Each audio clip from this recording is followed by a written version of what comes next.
Hey, everybody. Welcome back to another episode of the Soda Citizen podcast. We are live from INDA today, which is super exciting to have a change of scenery. So we really appreciate our friends at INDA letting us use their back room. Just for all of our listeners and viewers, you can rent this space out if you wanted to have a podcast or a little social distant, respectful gathering.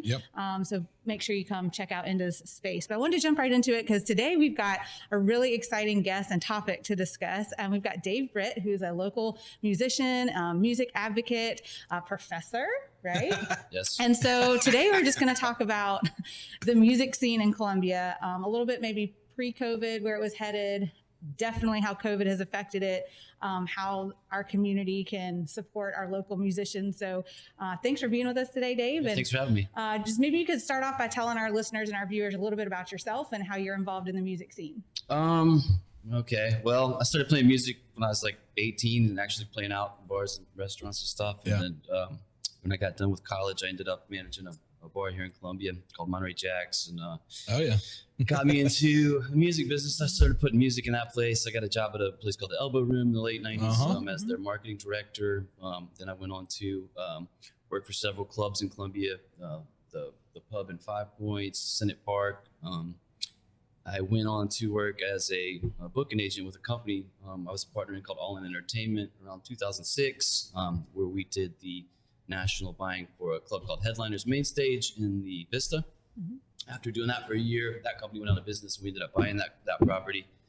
So we had an 800 capacity venue in Columbia called Headliners, and we also took over ownership of the Music Farm in Charleston, which is 1,100 cap room. So we did that for 2 years. Later, I ended up selling my share in that company and starting Solid Entertainment, which to exist in Columbia, I found it a better route to go into event planning and festival management because of the steady stream of HTAX money that comes into the industry here. It's a way for it to viably exist in Columbia. It's a tough market. But so in 2007, I started doing special events for various nonprofit organizations. And eventually went on to be the executive director of the Rosewood Merchants Association, where I did the Crawfish Festival, the Art Festival, Rosewood Art Music Festival, the Loco Craft Beer Jam, and I'm still had clients on the side. So that's what I've been doing. So you got some experience in the music side. Yeah, a little bit. Yeah. Jesus. I mean, that's why we had you on here, but I didn't know it was that extent. Okay. Well done. So I would say, let's put COVID on the shelf for just a second. Pre-COVID, how would you describe Columbia's music scene and, how it was developing? Well, I think that, from the time I started working in it to even pre-COVID, it's been very fickle. The Columbia market is one that constantly has agents and promoters scratching their heads because like one time something will work and then the next time it won't work at all. We have a university with like 35,000 students who don't respond to live music necessarily. They like clubs and they don't like cover charges, So that's always been a challenge in Columbia. And, it's kind of cyclical. I think that live music kind of fluctuates in popularity with the youth in between dance music. It's always kind of a back and forth. So my Columbia's always been challenging. It still is. I think that Columbia's strength is in its, we call it soft ticket market events, like $5, $10 festival tickets. I think that Columbia has so many special events that they're spoiled to the point you can go, pay nothing to go to the Jam Room Music Festival and see 3 stages of national talent, or you can go to the Crawfish Festival and see 4 stages for $12. So when, the position of putting a $5 or $10 concert on the table for a club, I just think there's so much competition in the market with a limited population that it's sometimes hard to compete with. But so is that transition into being more music festivals like River Rocks and stuff like that? Is that where that's filling the need? Like just a pivot? I think so. Yeah, I think it does fill the need. And I think that since the city of Columbia is so great about supporting tourism and initiatives, the city really wants to see promoters and nonprofits put on national talent to bring in tourists. That's the goal of the HTAX money. And, I just think there's a lot of choices. Pre-COVID, you could wake up on a Saturday and you could go to the International Festival, the Italian Festival, the Crawfish. There's like 5 or 6 festivals every single weekend.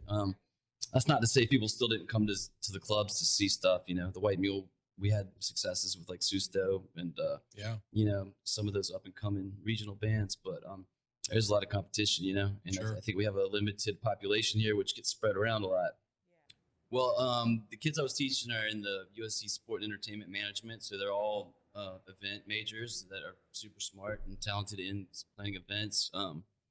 When I initially talked with the dean and developed the class, and it was in 2019 November, so it was pre-COVID. So through that time, when I taught last fall, I had 4 events completely planned, headliners booked, marketing plans intact, everything completely finished, and then had to cancel them all one by one, watch them fall. As we all thought that COVID would maybe go away after a month or two, but continued to. Here we are a year later. So when I got to the class, my initial reaction was, I can't do this. There's no way in hell I'm taking these kids. Having the university's name on an event right now, But then, after thinking about it some more and talking to the class, I'm like, if you guys want to have a future in this industry, you're the ones that need to find a way forward for yourselves and for the whole market. Yeah. And so we did some research, and we found out that the Commerce Department from the state of South Carolina, which was given the task of giving out special permits through the governor's office, would allow for greater gatherings. You just had to come up with a pretty extensive safety plan, which I thought was great. Whether it's hand washing stations, touchless entry, there was multiple points, but we put in our application and we were approved. And so then it was kind of moving forward to find the right venue. We found that a lot of the existing venues in Columbia didn't want to do business with us because the university had such and I feel unfairly targeted PR thing, with the students and, their kids. Sure. They're not all acting necessarily, but, in my class, everyone's wearing masks, everyone's behaving appropriately. So they had an unfair PR hurdle to overcome as we were going into it. We had a hard time finding a venue.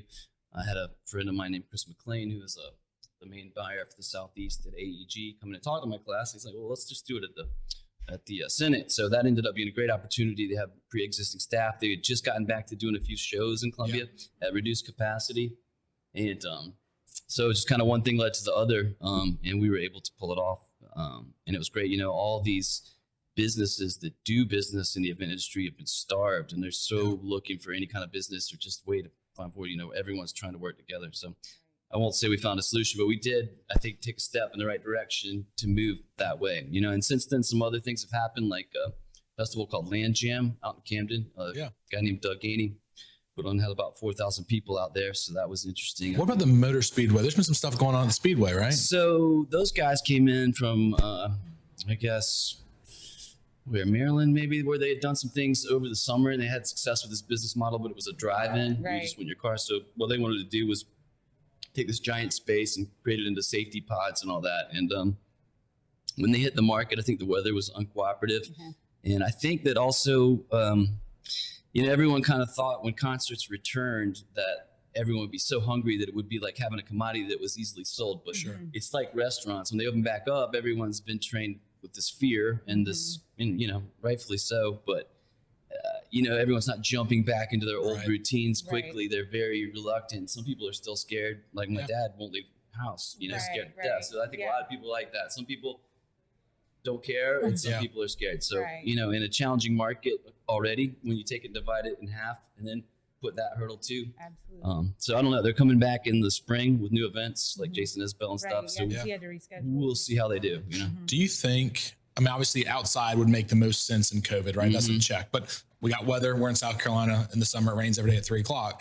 Right. So in your research, and I'm not trying to lead the question, but if you just had like a big, huge covered tent and open sides, would that be enough safety protocol to check boxes for the government right now? Yeah, the government doesn't really have those kind of regulations. It's more like it can be inside, but they want to have, like signage, masks, hand cleaning, limited capacity. So, our event was we got permission for like 300, but, I know that the Land Jam got permission to have up to 5,000. So they did say one thing, though, that when you go into that, they had asked that the promoters keep everybody, they had to find a way to keep everyone distance. In reality, it didn't really work out like that, but you're supposed to have a certain amount of square footage for each person. So, if we bring the Crawfish Festival back, it'll be at the State Fair, which 2 years ago when we were actually able to have it, it was too much space. But I think now that's the kind of thing that could really be an attractive proposition, Sure. Right. Yeah, absolutely.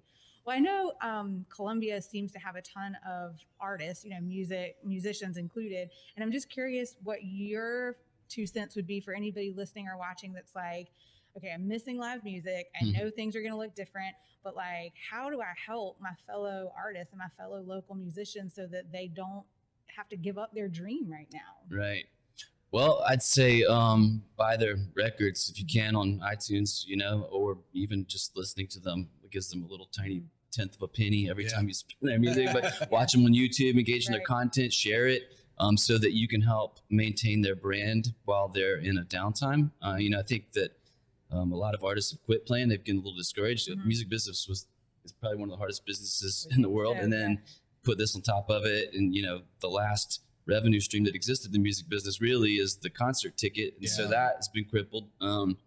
So a lot of people I know that were playing have quit, and it's kind of limited who's doing it. So the ones that are still doing it they're either making records right now in the studio, or just writing songs and finding ways that they can put content online. So I'd say any way you can engage with their content, share it, buy their album. And then if you do see that they're playing, definitely good support. And there's not even really any cover charges right now because there's no venues that do cover. There is the Senate is still doing like some stuff. So definitely support them, because if you don't, then Columbia's going to lose its one large music venue that we've always wanted here, and they're having a tough time.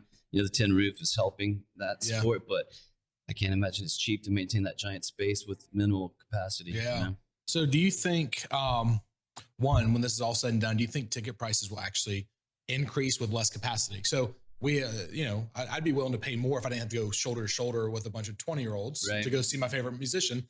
But I know the market's not as big, but do you think that might change a little bit, how the industry is going to pivot? And then my second question before I forget, at the end of the day, when it comes down to concerts and everything else, how can people find their local artists? Like, if I like good music, but I'm not as simple as like a Facebook page, like Columbia Music Artists, like we can just go say who's out there. I don't think there's never been a good resource of like, because being an artist is such a fluctuating thing, whether someone gets a different job or leaves the market.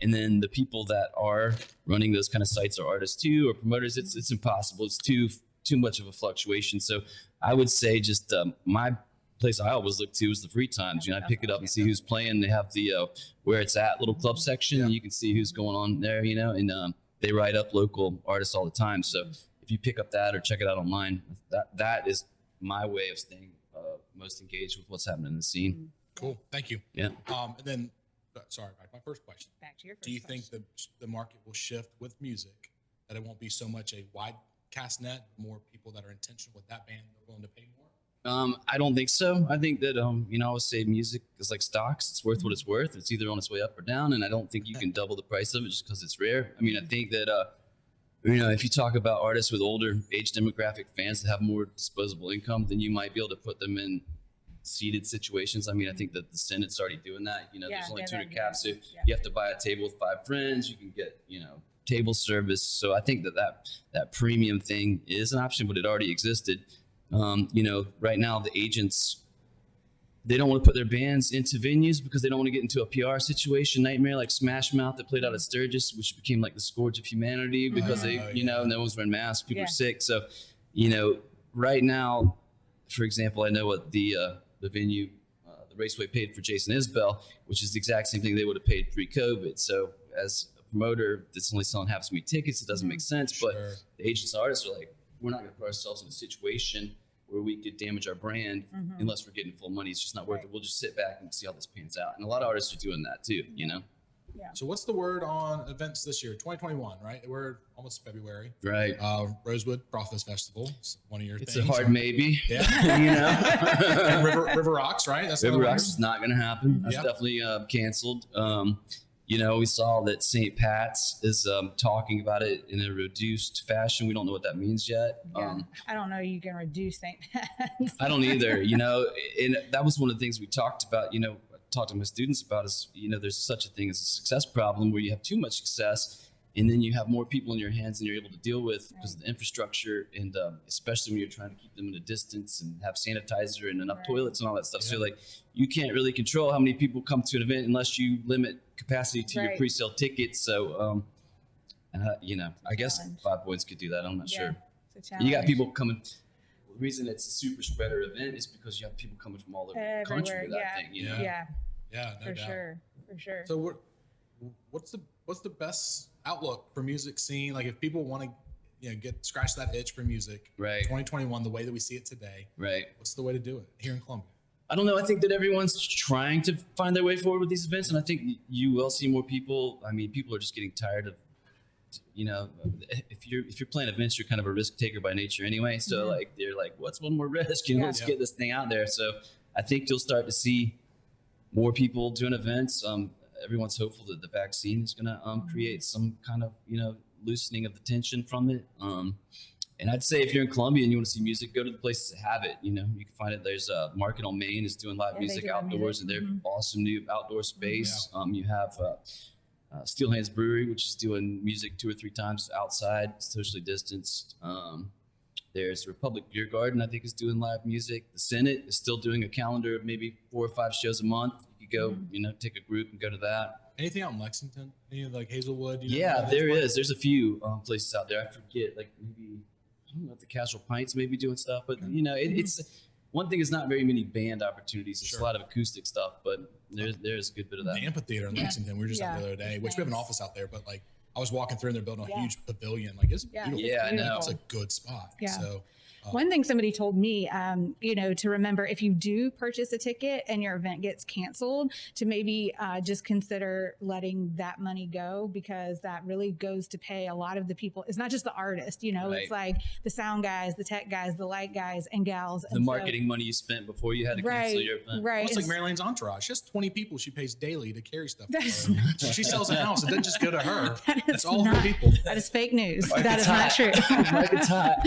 But I just, when one of my friends in the music scene kind of said it to me that way, because I was fussing about how I didn't get a refund, and they were like, no, but if you can think about it, that yes, it would be great to get that money back, but they could really use that money. So I just wanted to plug that. So we, at the Crawfish Festival, when we canceled it, a lot of people did say, hey, you can keep the money, just let us in for free whenever you have it again. And that ended up being a few $1,000s in revenue, which really helped us take the hit. Yeah. And it was definitely helpful. You know? So in closing, we ask everybody on the show this, and I guess we'll tailor it more to the music and art scene. But, obviously we have COVID, but what is your prediction, or what are some things you'd either like to see happen in the Columbia music scene in the next 5 years? Like if somebody gave you like 3 wishes for the Columbia music scene. Well, part of the reason the music scene's never developed here, my one wish would be that we had more industry to support the artists, because, if you look at a small town like Athens, Georgia, which has no business being a huge major music scene, like they have, record labels, they have agents, booking agents, artist managers. We don't have that here. We have a few promoters that are still in the game, and there's no infrastructure to support the artists. There's no like music PR people. And so to find a way to engage more of that type of industry to stick around. But, we're up against Nashville. That's people move there. We're up against New York, LA, Austin, Texas, Athens. So I don't know how that happens, but if I'm just wishing for things, that would be a great thing to have. Yeah, absolutely. And as far as that, I don't think that we can really support that many more clubs. It'd be nice to see more outdoor venues, kind of like we were talking about Charleston. Part of the reason the music business is thriving down there is because they have, tens of outdoor venues that people are still flocking to. So if we had more spaces like that, because I think a great example is Steelhands Brewery. You might have said, well, it's kind of far out there. I don't think people are going to respond to it, but there's no ticket, and they continue to do live music with strong marketing presence, and people are responding to it. They're going out there in huge crowds to see live music. Right. So and doing it safely. Yeah. Well, thank you so much for being on our Thanks show. for having me. We really Appreciate it. Yeah. And thank you all so much for listening, and make sure you check out our link below. And if there's anything we can do at the Art of Real Estate for you, we'd be happy to. Yeah. Hit the subscribe, and thanks to Inda one more time for letting us use their space.